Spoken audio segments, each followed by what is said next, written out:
karena mereka juga hidup di Jayapura kan, mereka juga bisa merasakan kemahalan-kemahalan yang ada, ya kan, akhirnya, oh ya wajar juga sih gitu kan. Karena saya selalu bilang, kita contoh Pak ya, saya biaya pendidikan saja, saya untuk meningkatkan kompetensi staf saya, ini alhamdulillah saya yang P sudah ada 1, 2, yang P penuh yang udah register udah ada 2 Pak, Oh, luar 3 biasa. termasuk saya.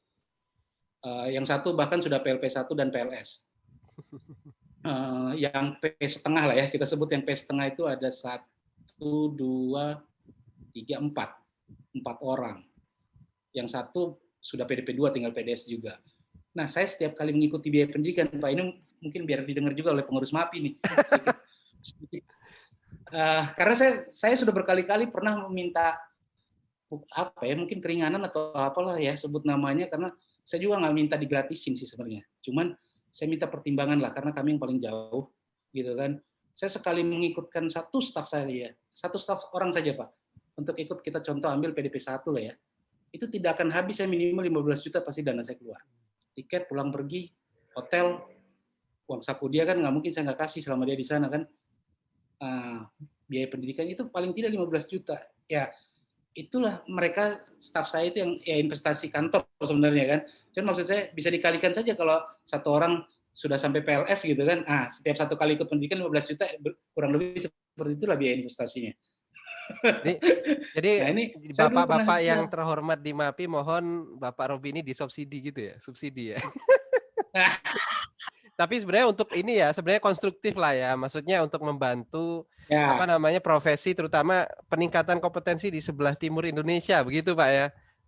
betul, betul Pak, Konstruktif Pak, betul. subsidi itu nggak selalu anu lah. Ya, saya ingat saya juga kan dulu Pak Firman sempat ngajar di yang PDP 1 tuh Ya Pak. sekali saya. Masih ingat ya Pak ya, di 2016 ya Pak ya, saya ingat saya Ya itu itu kalau nggak waktunya salah. saya yang lupa tuh, 2016 kayaknya. Nah, 2016 itu. Uh, itu Pak, satu orang peserta pada saat itu biayanya Pak, itu 7 juta Pak. Yang ikut waktu itu ada 41 orang Pak. Bapak bisa ya kita ilustrasi sedikit lah ya. Itu 7 juta, mereka berpikir lebih baik saya bayar 7 juta daripada saya harus keluar 15 juta kan akhirnya. Udah setengah lah ya. Ya, nah dengan 7 juta saja para peserta di sini masih banyak yang bisa ikut gitu kan. Bahkan saya jujur di sini saya sudah membuat PDP 1 itu sampai 2 kali Pak. 2016 1 kali, 2018 1 kali.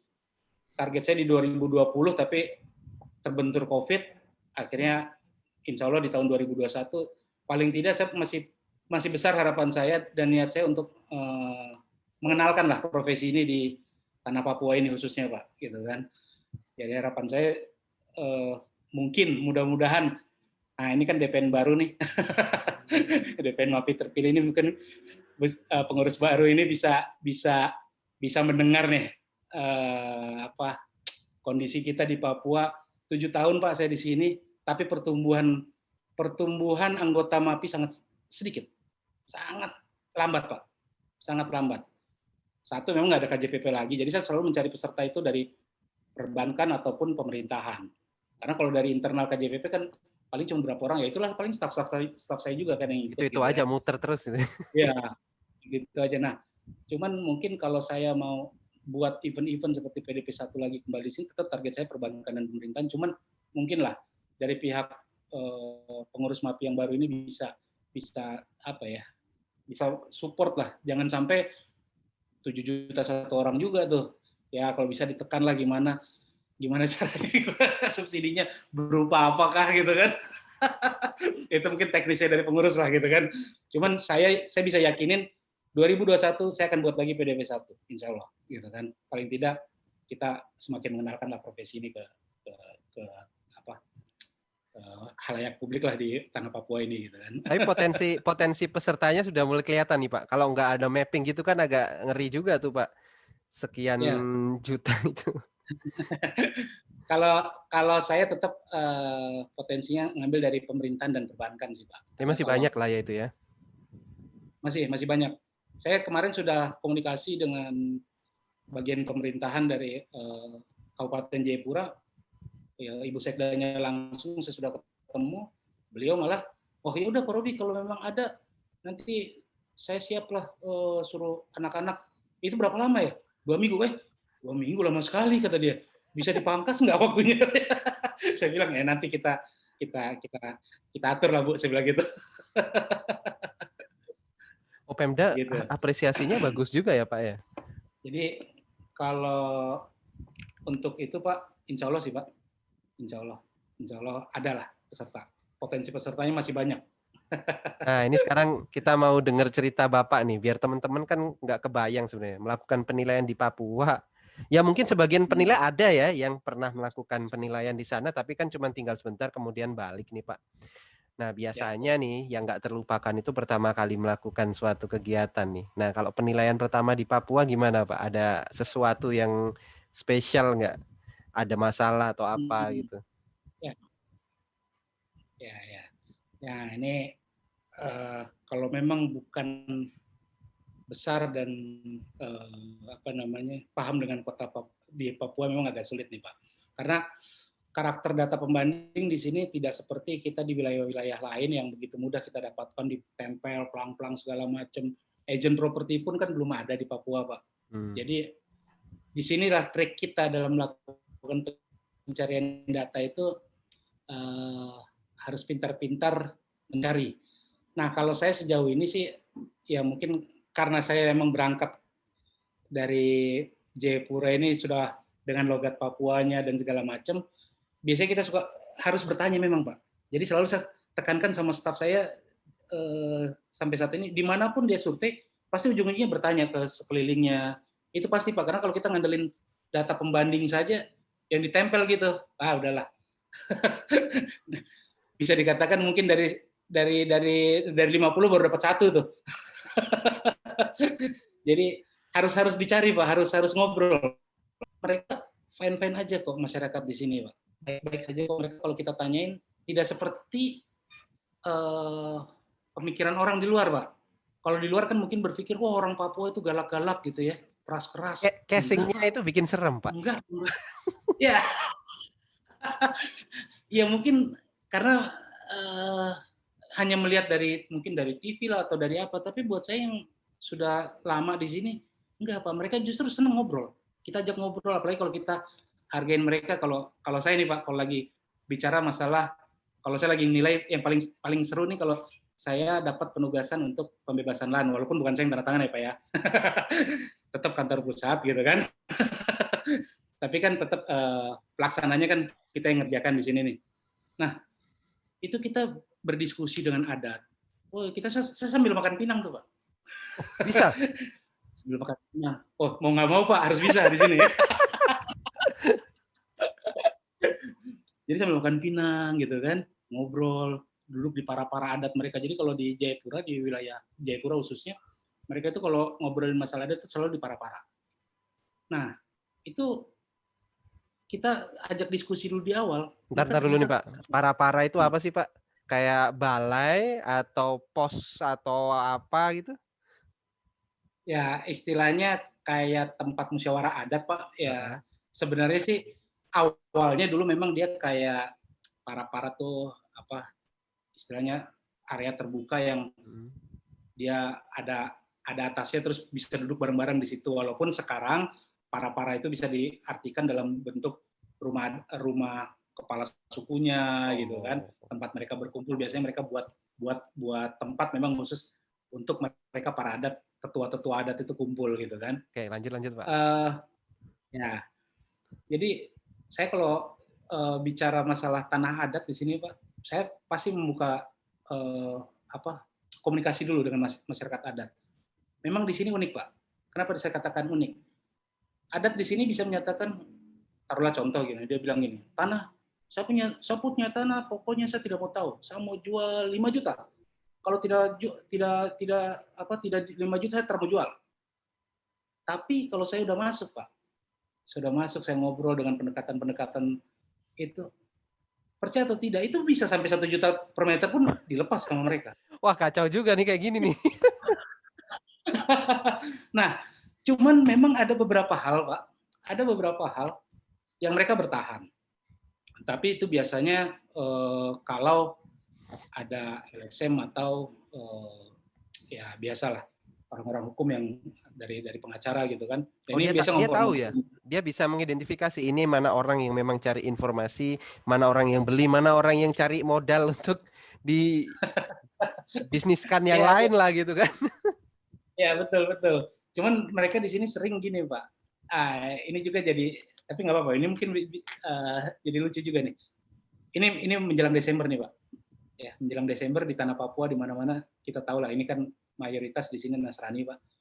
Jadi biasanya Desember itu kan mereka, wah luar biasa deh Pak. Dari 1 Desember tank itu seluruh gereja tuh lagu-lagu rohani berkumandang gitu kan.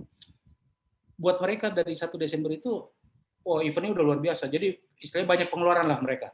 Oh. Nah, disitulah biasanya trik pemerintah untuk masuk Pak. Oh. Nego-negonya di situ. Ini kalau udahlah, ini kan kalau di sudah kita menakal nih. kayak lebaran ya, kayak mau lebaran nih, Ya, kasih aja gitu. cepet nih. Nah, ini kalau kayak gini mereka pasti perlu nih. Udah, coba nego sekian. Nah, itu terjadi. Itu yang makanya menjelang Desember ini biasanya wow, seru deh. seru. Mau Seru bikin itu itu. kalau nggak salah stadion atau apa Pak? Yang buat PON ya? Itu juga tuh. Ini agak unik juga tuh Pak. Saya jujur bicara hal tersebut apa ya? Saya nggak tahu persis nih, beritanya selalu simpang siur karena selalu salah bayar Pak. Karena dari pihak BPN itu pernah sekali waktu datang ke kantor, diskus sama saya, minta bantu saya untuk menilai Stadion Papua Bangkit, tanahnya, cuman saya agak menolak halus karena saya agak ngeri-ngeri sedap juga. Sedap-sedap ngeri Pak. Belakangnya ngeri apa? Itu besar ini. Saya lihat terakhir kemarin di pelang terakhir di depan itu, ini sudah putusan MA apa segala macam, tapi mereka di sesama masyarakat adat pun masih saling klaim. Itu yang terjadi. Jadi ada beberapa katanya salah bayar katanya. Nah, ini saya walau-alam masalahnya sebenarnya di internal antar pihak yang berhak lah dalam tanda kutip kalau kita bicara bahasa undang-undang ya. Jadi bukan masalah tahapannya, tetapi dalam pihak yang berhak itu udah ada intrik lah kira-kira seperti itu. Mungkin perebutan antar suku atau adat apa gitu ya. Wah. Tapi coba kita geser ke tema yang lain nih Pak. Kalau Papua itu biasanya identik sama istilahnya KKB Pak ya, kelompok kriminal bersenjata. Pernah ketemu nggak sih Pak ya kayak gitu-gitu Pak? Pas lagi inspeksi gitu? Ya, saya pernah sekali waktu itu ke Kerom tapi daerah yang ujungnya dekat perbatasan dengan PNG, distriknya Kriku. Jadi saya waktu itu sempat nginep semalam di situ di rumah guru, ada guru di situ, saya ikut nginep di situ. Jadi ternyata di situ jalur lintasnya para KKB. Nah, jadi pas malam itu saya lagi biasa nongkrong di depan sambil bakar-bakar api itu depan rumah sambil ngerokok gitu kan. Tiba-tiba ada 2 orang lewat gitu kan. Terus, "Bapak guru," dia bilang gitu kan, kata. "Oh iya, mari," katanya.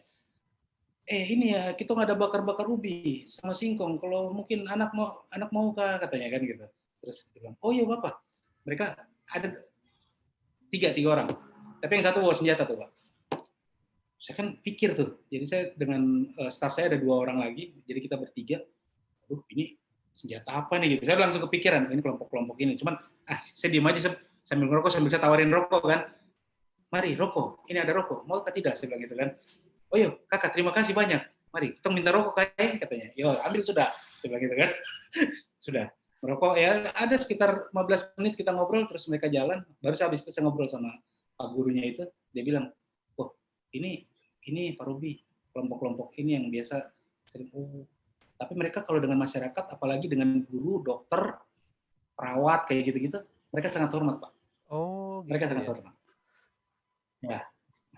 Jadi aman lah ya. Seperti jadi resepnya kalau di Papua makanya, di pedalaman nginepnya di rumah guru, rumah dokter. Kayak gitu-gitu deh. Justru lebih aman. Oh, boleh Pak triknya. Ya, sejauh ini seperti itulah kurang lebih gambarannya. Jadi istilahnya aman-aman lah sampai dengan saat ini Pak ya, nggak ada masalah yang seperti itu. Ya, buat saya sejauh ini saya rasa cukup aman, Pak. Tidak seperti kadang-kadang gini, Pak, berita di medsos lah, berita yang di luar kadang-kadang tidak berimbang menurut saya. Heboh aja Karena gitu ya. ya betul, heboh aja. Padahal sih kenyataannya nggak seperti itu. Kayak kemarin tuh ada kejadian, memang heboh betul sesaat, tapi di situ udah. Di sini tuh sering, Pak, begitu. Tensinya turunnya Ya, cepet juga ya sebenarnya. cepat, betul, cepat. Bahkan bisa hari itu juga langsung selesai. Maksudnya hari itu rame, pak gitu kan istilahnya. Tapi ya sorenya, besoknya udah adem, udah. Jadi nggak seperti berita-berita di luar itu. Yang demo tuh Pak, tahun 2000 berapa? 19 apa? Yang bakar-bakar itu? Itu yang ya dia sempat bakar-bakar, sempat lewat depan kantor juga. Tutup dong, kantornya tutup. Kantor saya tutup, Pak. Waktu itu langsung saya tutup.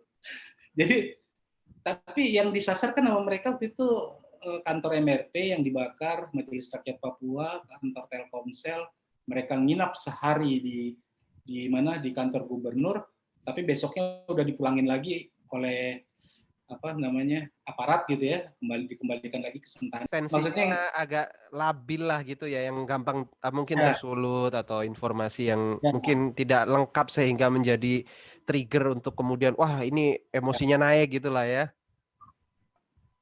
Nah, waktu kejadian itu yang mereka bikin ribut, mereka yang bakar-bakar, mereka sampai nginep di kantor gubernur, terus bahkan mereka nggak berani kembali untuk ke Sentani.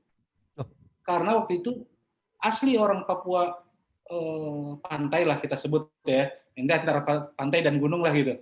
Orang-orang Papua pantai dengan orang pendatang itu udah siap parang semua, Pak. Kalau mereka kembali lagi ke arah Sentani, kita tempur, kasarnya kan gitu. Waduh, saya bilang ngeri juga nih, antara pendatang dan ini udah mulai digesek, Pak, waktu itu. Saat itu, tapi alhamdulillahnya aparat dan pemerintah saat itu langsung bisa cepat meredakan itu gitu kan. Kalau tidak itu memang bisa gesekan antara pendatang dan penduduk aslinya. Nah, jadi yang sering demo, sering segala macam itu rata-rata dari orang dari wilayah gunung. Jadi kalau untuk yang orang Papua asli yang dari wilayah pantai justru hampir santai-santai saja sebenarnya mereka itu. Bahkan kita bisa bercampur baur dengan baik kok dengan pendatang gitu. Jadi mungkin apa ya? Karena jadi nggak seheboh yang di luar, Pak. Jadi mungkin informasi yang sampai ke teman-teman yang dari gunung itulah ya, itu mungkin nggak lengkap, kemudian juga dikasih bumbu-bumbu yang lebih sedap lagi gitu kan, sehingga wah gampang tersulut mungkin ya. Padahal sebenarnya kalau Bapak tadi sampaikan di awal, karakternya kan sebenarnya mereka itu juga bukan orang-orang yang emosional sebenarnya, bukan orang-orang yang apa gitu, enggak kan? Ya, betul. Saya setuju. Jadi cuman ya itu, kita memang harus bisa pendekatan dan baik sih sebenarnya. Kalau kita baik, mereka baik kok. Jadi semua akan baik-baik saja. Saya sampai sejauh ini aman aja. Oke nih Pak, ini ada isu nih Pak, konon katanya kalau nilai di Papua itu, bukan masalah nilai ya, masalah tanah ya, kalau orang jual beli di Papua, saya dengar anekdot nggak tahu benar apa salah gitu. Kalau mau beli tanah, kita cuman bayar tanahnya doang, besok dia bawa parang, pohonnya dipotongin, dibawain kata dia, karena yang dibeli kan tanah bukan pohonnya gitu. Sampai gitu nggak sih Pak, benar nggak sih? Nah, jadi itu memang nyata, Pak. Itu memang nyata. Saya jadi teringat, nggak usah sekarang. Dulu saja waktu pas almarhum bapak saya masih ada itu, kita pernah beli tanah cerita di Polimak. Terus kita udah beli nih. Udah selesai, pas bapak saya membangun, baru datangin pasir nih. Naruh pasir, tiba-tiba yang punyanya datang lagi. Dia bilang gini, "Weh, Bapak, itu masih ada pohon pinang di atas Bapak put tanah." Dia bilang gitu kan, "Bayar dulu, udah punya pohon pinang." Terus kata almarhum bapak saya bilang gini, "Loh, saya kan udah beli." "Yo, yang Bapak beli dapat tanah. Dapat pohon Bapak telah beli. Jadi Bapak harus bayar lagi." Dia bilang gitu. Astaga. Bapak saya bilang, akhirnya almarhum bapak saya berdebat lah gitu kan, berdebat. Tapi yang lucunya bapak saya juga sampai bilang gini, "Ya sudah sekarang gini saja Bapak." Dia balikin lagi ke yang punya tanah. Ini udah rame kan orang, ada RT-nya segala macam. "Ini tanah punya siapa?" "Itu Bapak punya," kata yang pemilik kan, maksudnya ke bapak saya gitu kan, "Itu Bapak punya." "Tanaman punya siapa?" "Itu baru yang tanaman saya punya, makanya saya minta bayar." Sekarang gini saja Bapak, tanah ini saya mau pakai. Jadi karena pohonnya punya Bapak, silakan Bapak pindahkan ke pohon Bapak. Kalau Bapak tidak mau kasih pindah, Bapak bayar sewanya ke saya.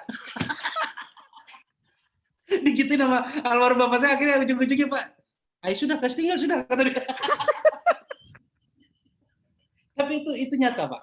Itu nyata. Saya masih ingat sekali, waktu itu saya masih kelas SMP kalau nggak salah itu. Jadi waktu pas lagi sampai sekarang masih? itu Masih Sampai sekarang masih? sampai saat Oh. ini masih.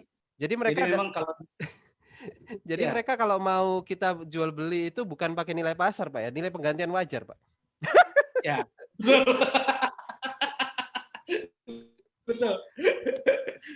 Itu uniknya Pak di sini memang gitu. Terus kemudian Pak yang perlu dicermati lagi oleh teman-teman penilai nih kalau masuk ke wilayah Papua, perhatikan pelepasan adatnya. Jadi tanah adat di sini itu walaupun sudah ada pelepasan Pak, itu bisa timbul pelepasan baru lagi. Aduh. Dan pernah ada kejadian nih Pak, ini selalu, makanya saya selalu berikan advice ke pemerintahan ataupun pengguna jasa yang lain gitu ya. Perhatikan bahasa di dalam surat pelepasan adat. Kenapa? Karena pernah ada kejadian, jadi ini kakeknya dia melepaskan, jadi bahasanya kurang lebih seperti ini. Saya dan anak saya melepaskan hak saya atas tanah tersebut, bla bla bla bla kepada bapak ini. Gitu. Intinya kan gitu. Berarti kan dianggap sudah melepaskan. Oke. Tapi yang ditulis di situ adalah saya dan anak saya. Dia lupa. Berikutnya masih ada cucu. Nah ini kejadian nyata Pak. Ini kejadian nyata. Jadi sudah dibeli, terus pembelinya ini setelah sekian puluh tahun, yang ondo pertama ini yang kakeknya itu meninggal, bapaknya meninggal, timbullah cucunya, ya kan? Nah yang pembeli pertama ini dia pun sudah menjual ke pihak lain lagi gitu kan, pihak yang baru ini yang digugat sama si cucu, tapi ternyata Pak itu udah sertifikat Pak, kalah, itu bisa kalah di pengadilan. Bisa kalah di pengadilan, cucunya menyatakan, baca surat pelepasan haknya, di situ menyatakan kakek dan bapak saya cucunya belum dilepaskan hak saya, jadi saya masih punya hak di situ. Kalah Pak, kalah. Saya bingung itu, kok sertifikat bisa kalah ya? Pengadilannya tapi pengadilan Tapi itu biasa nyata. kan, Pak? Pengadilannya? Maksudnya bukan pengadilan adat? Tidak, pengadilan negeri, PT, sampai terakhir di kasasi, makanya pas inkrahnya itu, rubuh akhirnya rumah itu. Dirubuhin karena dimenangkan pihak masyarakat adat. Nah Tapi ini unik, Tapi hati-hati bagus buat bagus Pak. teman-teman.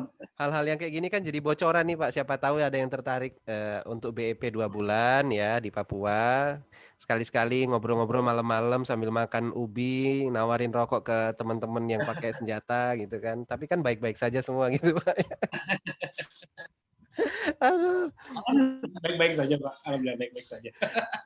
Oke, kalau menurut Bapak ini kan saya dulu kalau Iya. bukan dulu ya Ya, tadi ya waktu kurang Bapak lebih gitu lah. sampaikan. Ya, waktu tadi sampaikan bahwa apa namanya ada dukungan dari tadi sebut merek lah Bank Mandiri, kemudian bank apa tadi itu. Ya, Nah, Denny. tapi Bapak tadi juga selipkan bahwa ada potensi juga teman-teman Pemda. Nah, ini penugasan diri Pemda sama perbankan lah ya. Bank itu kan klien tradisionalnya penilai dalam tanda kutip gitu ya. Itu proporsinya sampai saat ini berapa? 50-50% kah atau banyakan yang mana gitu mungkin, Pak?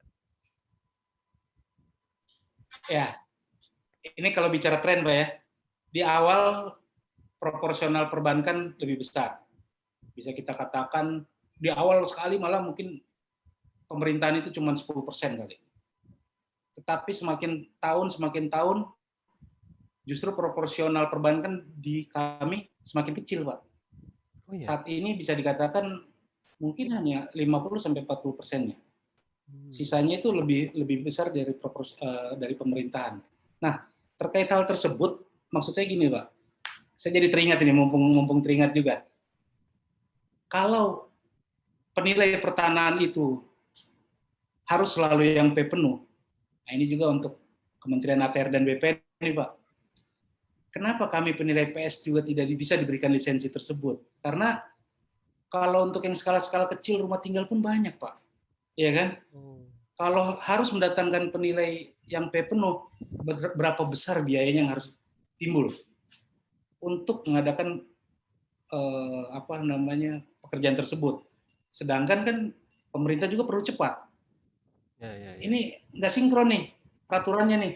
Pengen nyebarin penilai juga sejauh-jauhnya penilai pertahanan, tapi kami para PS tidak diberikan lisensi tersebut. Mungkin bisa jadi bahan pertimbangan, padahal justru penilai-penilai PS inilah Pak, justru yang tersebar hampir di seluruh pelosok Indonesia kan. Di Aceh kita nggak punya penilai penuh, adanya Bang Nurul. Di Kupang ada Pak Marjoko. Apa penilai P-nya? P-nya kan rata-rata terkonsentrasi di wilayah Jawa saja. Ini masukan saja Pak. Siapa tahu didengar oleh Kementerian ATR BPN. Boleh Pak. Tapi saya nggak punya tanggung jawab untuk menyampaikan ke beliau loh Pak ya. Tapi kalau beliau nonton ini, itu bonusnya lah. Ya, Tapi nggak ya, apa-apa, mudah-mudahan ya. memberi insight buat kita semua lah bahwa sebenarnya sudah ada yang ready, cuman mungkin kurang optimal digunakan lah dari tenaga-tenaga teman-teman penilai PS yang memang sebenarnya kan PS ini kan keberadaan di seluruh Indonesia itu yang jadi apa istilahnya cita-citanya dulu kan kenapa muncul ada PS ya. Kalau di internasional tuh mereka bilang residential property valuer lah gitulah atau appraisal lah gitu yang memang khusus untuk residential atau mungkin bahasa kitanya skala kecil gitu ya. Seperti itu. Tapi nggak apa-apa sih Pak. Nanti siapa tahu nih bapak-bapak yang kami hormati, ibu yang menjadi pejabat di BPN mungkin mendengarkan keluhan, suara hati atau apalah ini dari Pak Robi mewakili teman-teman di daerah ya. Ini suaranya dari Jayapura soalnya ini dari ujung gitu kan. Ya siapa tahu lah terbuka hatinya. Tetapi pasti harus ada batasan kan Pak. Nggak bisa fully semua dilakukan ya. Batasannya mungkin izin dari PS itu mungkin ya. Tapi saya jadi menarik sedikit lagi nih Pak. Kita ngulik sedikit nih masalah pendidikan. Dulu kan kita sempat ada sosialisasi yang dengan Bu Dirjen itu ya. Dengan terkait dengan pengadaan tanah gitu. Nah, setelah kita sosialisasikan itu ada ini enggak sih Pak dari teman-teman di sana bahwa istilahnya kalau kita kan melihat sosialisasi itu dalam tanda kutip berhasil itu kan bisa memberikan insight pengetahuan sehingga kemudian ada perubahan pola baik penugasan ke penilai yang menjadi lebih mungkin lebih hati-hati, lebih prudent atau mohon maaf mungkin jumlah penugasannya jadi nambah gitu kan karena banyak orang yang lebih tahu profesi gitu kan atau jangan-jangan sama-sama aja Pak. Kalau sama-sama aja saya nggak mau ke Papua lagi deh Pak. Gimana, Pak? Kalau sejak kita sosialisasi itu Pak, alhamdulillah sih Pak, justru akhirnya semakin berkembang. Maksudnya saya biasanya cuma ngambil pekerjaan-pekerjaan pengadaan tanah skala kecil itu dari pemerintahan yang terdekat ya, entah Kerom, entah Kabupaten Jayapura atau Kota Jayapura. Ini kemarin kita bisa dapat dari Merauke, Asmat. Dan di Merauke malah kita salah satu itu agak besar juga. Dan itu yang benar-benar melalui tahapan Undang-Undang Nomor 2 itu pengadaan tanah untuk sirkuit motor crosspon. 2020 yang intinya ya itu kemarin kami dari MB Pro yang mengerjakan langsung ya itu kan akibat dari kita sosialisasi itu mereka dengar-dengar gitu kan. Oh ini ada penilai mulai masuk satu akhirnya ya kayak sekarang dari Yapen juga masuk, kemarin tuh dari Yalimo sudah ada yang kontak, dari Tolikara sudah ada yang kontak. Jadi saya sangat yakin ke depannya ini kalau saya sendiri bisa muntah, Pak.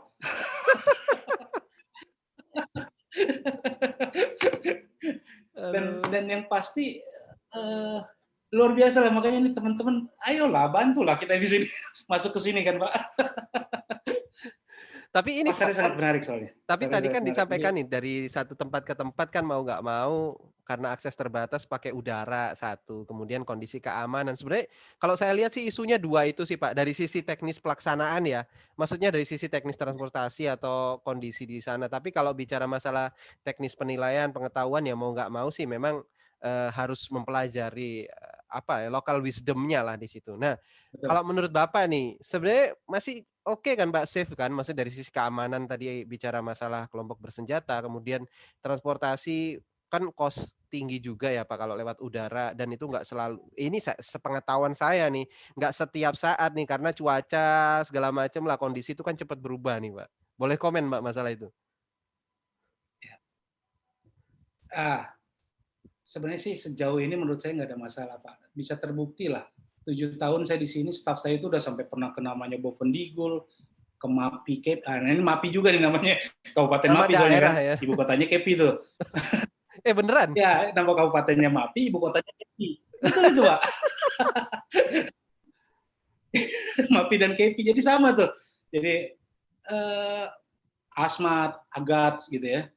Pernah juga kita ke Tolikara, ke Yalimo, Wamena sih udah sering lah kalau ke Wamena ya.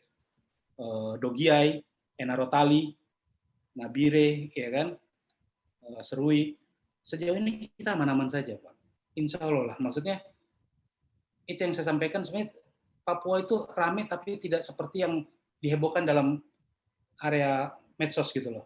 Oh. Ada, betul ada, tapi tidak apa ya, Tidak seheboh itulah ya. sehebohnya apa yang ya, betul itulah maksud saya. Jadi kadang-kadang kita yang ada di sini ngeliatin nggak seheboh itu kok. Betul memang ada keramaian atau kemarin di sini ada penembakan atau apa gitu ya. Tapi sejauh ini alhamdulillah buat kami para penilai yang berkarir ataupun menjalankan prakteknya di tanah Papua, insya Allah aman. Selama kita ikutin arahan gitu kan. Oh di sini lagi nggak boleh didatengin. Ya udah kita jangan datang gitu kan. Oh ada informasi dari pemerintah ya Pak, umpamanya sedang ada isu di sana gitu, kayak kemarin ada pendeta atau apa gitu ya. Berarti semacam dilokalisir lah situ, jangan masuk dulu sampai kapan, ntar mereka info lagi dari pemerintah ini udah boleh gitu ya. Ya betul Pak. Jadi pasti ada info itu untuk kita masyarakat. Jadi insya Allah lah, kalau menurut saya selama kita ikutin arahan dari pemerintah kan ya baiklah hasilnya.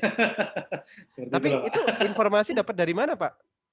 Maksud saya kan apakah itu ada surat edaran kah atau broadcast WhatsApp atau apa gitu? Biasanya sih memang awal-awalnya itu yang paling seru, paling ramai itu kan di broadcast di WhatsApp group ya. Tapi kalau saya kebetulan karena sekarang udah semakin banyak yang dikenal para pejabatnya, biasanya saya langsung nanya tuh, lagi rame ya Pak di sini? Oh ya,